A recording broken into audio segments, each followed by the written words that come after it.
नमस्कार मेरे प्यारे साथियों, मैं डीपी आज एक नए वीडियो के साथ आप लोगों के सामने। साथियों, जैसा कि आप लोगों ने न्यूज़ में सुना होगा कि mother of all deals sign हो गई है न्यू दिल्ली और ईयू के बीच में। साथियों, आप लोगों को ये भी मालूम है कि ईयू की चीफ उर्सुला वंडरलेन और एंटोनियो कोस्टा जो कि ईयू परिषद के अध्यक्ष हैं और काजा कल्लास जो कि ईयू के उपाध्यक्ष हैं, इनके साथ दर्जन भर अधिकारी 25 जनवरी से ही इंडिया में आ चुके हैं और उनकी बैठकें लगातार मंत्रियों के साथ और लोगों के साथ चल रही है। यह बात किसी से छुपी नहीं है, सब लोग जानते हैं। और यही नहीं, ये जो deal mother of all deals हुई है, ये 2007 से हम ऐसी डील करने के फिराक में थे, लेकिन हमें सफलता हाथ नहीं लग रही थी क्योंकि यूएसए बीच में आ जाता था। तो इन सब ने आखिरकार मिल करके कंक्लूड किया और रास्ता निकाला अधिकारियों ने मिल करके, और ultimately mother of all deals संपन्न हो गई। आज सवाल यहाँ ये पैदा होता है कि हम बार बार इसको मदर ऑफ ऑल डील्स क्यों कह रहे हैं और इससे भारत को क्या फ़ायदा होगा और यूरोपियन यूनियन को क्या फ़ायदा होगा। आइए इसी पर मतलब छोटे में चर्चा करते हैं, बहुत ज़्यादा विस्तार पूर्वक नहीं जाएंगे, लेकिन उम्मीद है कि हर चीज़ कवर हो जाएगी। तो सबसे पहली बात तो ये है कि ये जो व्यापारिक समझौता है, ये 180 बिलियन यूरो या 213 बिलियन यूएस डॉलर की का समझौता है। समझ रहे हैं? 213 बिलियन डॉलर का। ये अब यहाँ पर आइए जरा सा देखिए कि इसका ये जो 213 बिलियन डॉलर हमने मुंह से कह दिया, यूएस डॉलर कहा और ख़त्म हो गया, इतना नहीं है। ये 25% ऑफ टोटल ग्लोबल जीडीपी है इन वॉल्यूम। कितना है? टोटल ग्लोबल जीडीपी का 25% व्यापार है। 1/3 ऑफ टोटल ग्लोबल ट्रेड है बाई वॉल्यूम, ट्रेड वॉल्यूम में। और सबसे बड़ी बात यह है कि दुनिया की सेकंड और फोर्थ लार्जेस्ट इकोनॉमीज को क्या कर रही है? साथ साथ ले आ रही है। इससे 9,425 लाइन्स ऑफ इंडियन एक्सपोर्ट्स पर से यूरोप टैक्स हटा लेगा, अर्थात 99% इंडियन एक्सपोर्ट ड्यूटी फ्री हो जाएगा। यूरोपियन कंट्री में कितने कंट्री हैं? 27 कंट्री हैं यूरोपियन यूनियन की। इससे पहले हम क्या करते थे?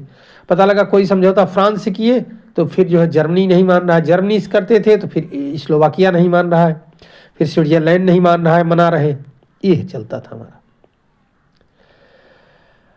और एक बात और समझिए कि 75 बिलियन डॉलर रुपीज़ में अगर इसका वॉल्यूम देखा जाए तो 6.41 लाख करोड़ रुपीज़ का जो एक्सपोर्ट मार्केट है वो खुल गया इंडिया के लिए। डायरेक्ट पाइपलाइन खुल गई जिससे हाई वैल्यूड चीज़ यूरोपियन कंज्यूमर्स तक हम पहुंचाने में सक्षम हो सकेंगे अगर हम अपनी क्वालिटी को मेंटेन कर सके तो। ध्यान रखिएगा इन सब चीज़ों में। मैसिव स्केलिंग है इंडियन मैन्युफैक्चरिंग के लिए इस समय, जिससे कि जो है वो अपने प्रोडक्ट्स को यूरोपियन मार्केट में पहुंचा सकते हैं और वहां ड्यूटी फ्री सस्ते में पहुंचा सकते हैं और बेच सकते हैं।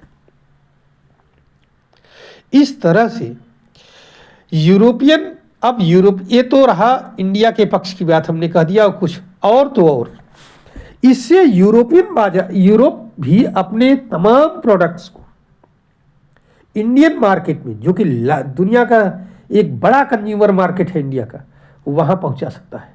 जैसे अभी तक कारें 110% टैक्स के साथ बहुत महंगी होती थी, लग्जरी कार, अब केवल 10% टैक्स लगेगा इस पर बस। आप समझिए।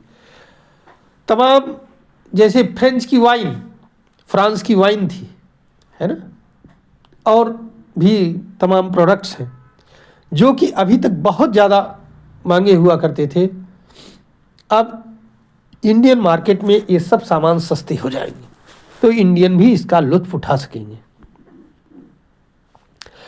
भारत कौन कौन सी चीज भेज सकता है? बहुत सारी, gems and jewellery, leather, pharma, chemical, mobile phone, garments, agri products, sea food, ये सब यूरोप मार्केट में भेज सकता है। इसी तरह से बहुत सारी हैवी मशीनरी हम यूरोप से ले सकते हैं। तो कुल मिलाकर के बहुत सारी चीजों पर को यूरोप इंडिया में बेच सकता है और इंडिया यूरोप में बेच सकता है। अच्छा, एक बात और है कि इंडिया का यूरोप के साथ जो व्यापार है वो प्लस में होता है, ध्यान रखना। दो ही के साथ इंडिया का प्लस व्यापार होता है, एक तो यूरोप के साथ होता है और दूसरा यूएसए के साथ होता था, लेकिन यूएसए ने टैरिफ लगा दिया है और हमारी जो चीज़ें यूएसए में नहीं बिक पा रही थी या जिसके टैरिफ की वजह से जिस पर प्रतिबंध लगा, अब उसके लिए हमें यूरोपियन मार्केट खुल जाएगा और हम वहाँ आराम से बेच सकेंगे। ये भी बात है। यूरोपियन यूनियन अभी तक चाइना से पर डिपेंड था टोटल।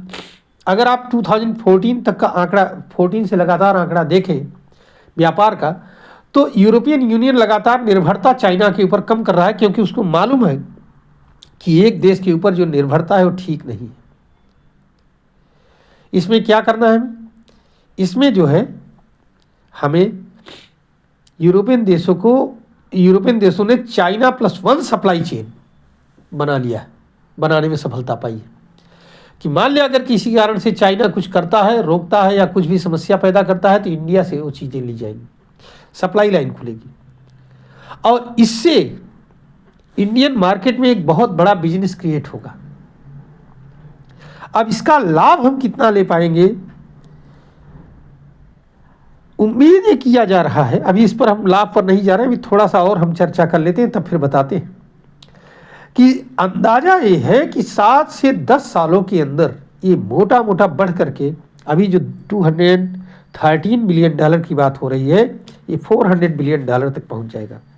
और इससे आप अंदाजा लगाइए, ध्यान रखिए कि अगर हम पहला $1 ट्रिलियन की इकोनॉमी ऑब्टेन करने में हमें कितने साल लगे, 65 ईयर्स लगे, और यहाँ $500 बिलियन की इकोनॉमी लगभग हमारा वेट कर रही है कुछ ही सालों में, अगर हम ठीक से चलते रहे। समस्या सिर्फ यही है कि हम अपने प्रोडक्ट्स को ठीक से, मतलब एक स्तरीय प्रोडक्ट को हम भेज पाए वहाँ यूरोपियन मार्केट में, उस लेवल को अपने बनाए रखें, R&D में अपना थोड़ा सा ज़्यादा वो करें, जिससे हम ये नहीं कि हम चाइना से कोई सामान खरीद करके बना करके यूरोप को भेज दें, तब हमें फ़ायदा नहीं होगा, क्योंकि तब तो हमसे सारा चीज़ चाइना खींच ले जाएगी। तो कुल मिलाकर के हमें R&D को भी बढ़ाना होगा, रिसर्च एंड डेवलपमेंट को, जिससे हम सप्लाई चेन अपने देश में ही, कच्चा माल भी अपने देश में है और उसी से हम प्रोडक्ट को बनाएं और फिर जो है सेकेंडरी प्रोडक्ट में उसको कन्वर्ट करने के लिए यूरोप को भेजें, या बना करके उससे चीज़ें हम यूरोप को, ये रहे कि हम मोबाइल के कंपोनेंट्स मंगा लिए चाइना से और फिर यहाँ उसको जोड़ करके मोबाइल बना करके भेज रहे हैं यूरोप को। इससे फ़ायदा नहीं होगा, इससे लॉन्ग टर्म फ़ायदा नहीं होगा। तो साथियों, कुल मिला करके आइडिया ये है कि आने वाले दिनों में बहुत सारे ऐसे और भी देश शामिल हो जाएंगे इसमें जो कि अभी इससे बाहर है, और अगर ऐसा होता है तो इससे हमारी इकोनॉमी और वास्ट हो जाएगी। चलिए, उम्मीद है कि आपको ये बहुत सारी चीज़ें इसमें से फ्री ट्रेड एग्रीमेंट से समझ में आई होंगी कि EU और इंडिया के बीच में क्या फ्री ट्रेड एग्रीमेंट की बात चल रही है। अच्छा, एक बात और बता दें, फ्री ट्रेड एग्रीमेंट का मतलब क्या होता है? मुक्त व्यापार समझौता, मतलब दोनों देश एक दूसरे के ऊपर नॉमिनल टैक्स लगाएंगे या नहीं लगाएंगे। बहुत सारे सामानों पर तो नहीं लगाएंगे, कुछ सामान ऐसे हैं जिनको प्रतिबंधित किया जा सकता है, उनकी लिस्ट रहेगी पूरी। ये है फ्री ट्रेड एग्रीमेंट, यही चीज़ साइन हो गया है। उम्मीद करता हूँ कि हम उस यूरोप के मार्केट में अपना जमाएंगे, दबदबा बनाएंगे और आने वाले दिन में अपने देश को और आगे ले जाएंगे। धन्यवाद, नमस्कार, जय हिंद, जय भारत, वंदे मातरम। साथियों, हमारे इस विश्लेषण को सुनिएगा और अगर आपको अच्छा लगे तो आप लाइक करिएगा, हमारे इस वीडियो को शेयर करिएगा और हमारे चैनल को भी सब्सक्राइब करिएगा। धन्यवाद, नमस्कार, जय हिंद, जय भारत, वंदे मातरम।